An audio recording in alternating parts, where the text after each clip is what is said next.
और झनक ऐसा नहीं कर सकती, वो अच्छी लड़की है। तो फिर उसने अनिरुद्ध को कॉल क्यों किया? हाँ, उसने क्यों उसे बताया कि वो हॉस्पिटल में है, वो बीमार है?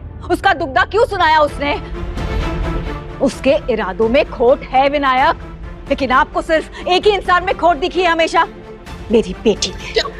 वो उर्वशी स्वर्ग की देवी थी और ये इसकी बेटी सच्चाई का मशाल लेकर चलती है। मुझे तुमसे कोई बात ही नहीं करनी, मैं अनिरुद्ध को फोन लगाता हूँ, उससे पूछता हूँ सच क्या है, खत्म हो गया। सच मैं बताती हूँ आपको विनायक। और अब विनायक फोन लगाता है खुद अनी को जानकारी लेने के लिए, पर फोन। हाँ डैड। हर्षी तुम बेटा? डैड अनी अभी रूम में नहीं, अपना फोन यहीं छोड़कर कहीं बाहर चला गया है। अच्छा, ये तुम्हारी मॉम कह रही थी झनक हॉस्पिटल में, ऐसा कोई कॉल आया था अनिरुद्ध के पास? हाँ डैड, आदित्य कपूर का कॉल था और अनी ने मुझसे साफ साफ कह दिया है कि वो मुंबई जाकर ही रहेगा। अच्छा, तुमने उसे रोकने की कोशिश नहीं की? डैड मैंने रोकने की कोशिश की, अब देखते हैं कि वो मानेगा या नहीं। हो गई तसल्ली? बेटी ने बताया तब तसल्ली हुई है ना? फोन स्पीकर पे डालिए, मुझे भी सुनना है आप उसको कैसे ब्रेन वॉश करते हैं। कुछ भी मत स्पीकर पे डालिए विनायक। डैड मैं थक चुकी हूँ इन सब चीज से। ये चूहे और बिल्ली के खेल से ये छुपना और छुपाना बहुत हो चुका, अब और नहीं हो सकता। हम सबको एक डिसीजन पे आना होगा। और सामने से अब अर्शी की बातें सुनकर सृष्टि और विनायक को भी पता है कि ये सब से उनकी बेटी पर क्या असर हो रहा है। बेटा, बट कौन सा कैसा डिसीजन? अनी को सच का सामना करना होगा डैड। उसे किसी एक को चुनना होगा, किसी एक की साइड लेनी होगी, या तो झनक या फिर मैं। और इस बार अनी जिसकी भी साइड लेगा उसे अनी को पूरी शिद्दत से अपनाना होगा,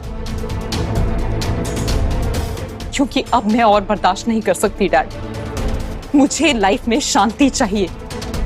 हाँ अर्शी बेटा, मैंने इसीलिए अनिरुद्ध को कॉल किया था, ये जानने के लिए कि हो क्या रहा है, चल क्या रहा है। डैड आपको नहीं लगता बात करने के लिए बहुत लेट हो चुका है?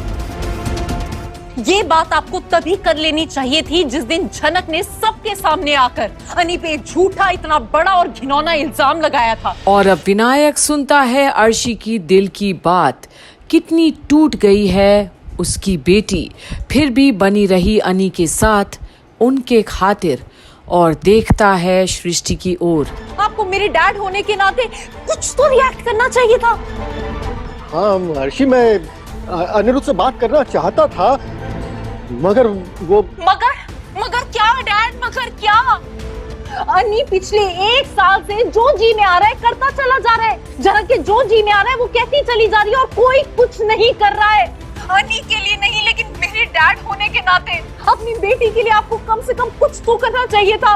अर्शी माँ देखो, सच कह रहा हूँ, मैं अनिरुद्ध से बात करना चाहता था, लेकिन तुम्हारी मॉम ने मुझे रोक दिया बेटा। मॉम ने? क्या बोल रहे हो आप विनायक? क्यों? क्या झूठ बोल रहा हूँ मैं अनिरुद्ध से बात करना चाहता था ना सृष्टि, तुमने कहा मत करो, तुमने रोक दिया, भूल गई तुम सारी बातें। मॉम आपने डैड को क्यों रोका? देखो अर्शी, अब ये सब बोलकर कोई फायदा नहीं है, मेरी मजबूरी थी। कैसी मजबूरी मॉम, कैसी मजबूरी? अगर डैड अनी से बात करना चाहते थे तो करने देते ना, शायद डैड के समझाने से अनी समझ जाता। अर्शी मैंने कहा ना, मैं नहीं बता सकती। और आज अर्शी खुद को ही अकेला पाती है। आज उसके माँ बाप ही उससे बातें छुपाए हैं, उसके लिए कोई स्टैंड नहीं लिए, और आज वाकई में अर्शी थक गई, टूट सी गई अपने ही माँ बाप के कारनामे देखकर। और हाँ, तुम्हारे डैड फिर भी बात कर ही सकते थे ना, ऐसा तो नहीं है कि मेरी सारी बातें ये मानते हैं। हाँ पूछो, इन्हीं से पूछो आप। Mom I am really tired, okay? आप प्लीज अपने बीच में ये सॉर्ट आउट कीजिए। मेरी आप दोनों से एक ही रिक्वेस्ट है कि कल सुबह आप यहाँ आ जाइए अनी के जाने से पहले। मेरे रोकने से तो अनी नहीं रुकेगा, क्योंकि उसके सर पर झनक का जुनून सवार है। शायद आपके रोकने से रुक जाए, आप ट्राई कर लीजिए। देखो अर्शी, तुम अभी वहां से निकलकर यहाँ आ जाओ, रात भर वहां रुकने की कोई जरूरत नहीं है। नहीं मॉम, अभी मैं बहुत थक चुकी हूँ, मुझे सोना है। आप दोनों प्लीज सुबह यहाँ आ जाइएगा। देखो अर्शी, और आज अर्शी जब अपनों से ही हार गई तो झनक से क्या लड़ेगी, अनी को क्या बोलेगी? आज अर्शी का शायद कोई नहीं, जो उसकी दिल की हालत जाने। अर्शी, कट कर दिया उसने।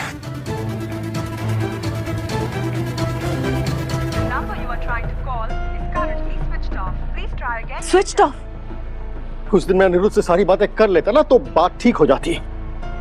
कर लेना चाहिए था। ये विनायक, अब जो हुआ है ना हो चुका है, अब हम कुछ नहीं कर सकते। अब आगे जो भी करना है वो मैं करूंगी। हाँ, तुम ही तो करती आ रही हो आज तक। और विनायक अब पूरी तरह से परेशान है। कैसे कैसे सृष्टि सबकी जिंदगी बर्बाद करती चली है अब तक। अपनी बेटी तक के लिए वो नहीं सोची, उसे तक नहीं बख्शी, और अब अर्शी के लिए परेशान है विनायक। उसकी खुशी तो रही नहीं अब। वहीं अब गुरुजी सुनिए, झनक मुंबई में है, किसी हॉस्पिटल में भर्ती हुई है, आदित्य कपूर के साथ है। क्या आप किसी तरीके से पता कर सकते हैं कि झनक कौन से हॉस्पिटल में है? हे भगवान, गुरुजी, मतलब ब्रिजभूषण, अब मैं क्या करूं?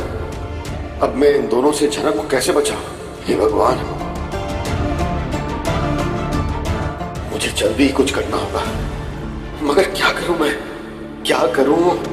और अब विनायक और भी हैरान है, कैसे बचाए वो झनक को अब उनके जाल से। ये लोग बहुत खतरनाक हैं और ये बात विनायक से अच्छा और कोई नहीं जानता। कुछ भी कर सकते हैं ये।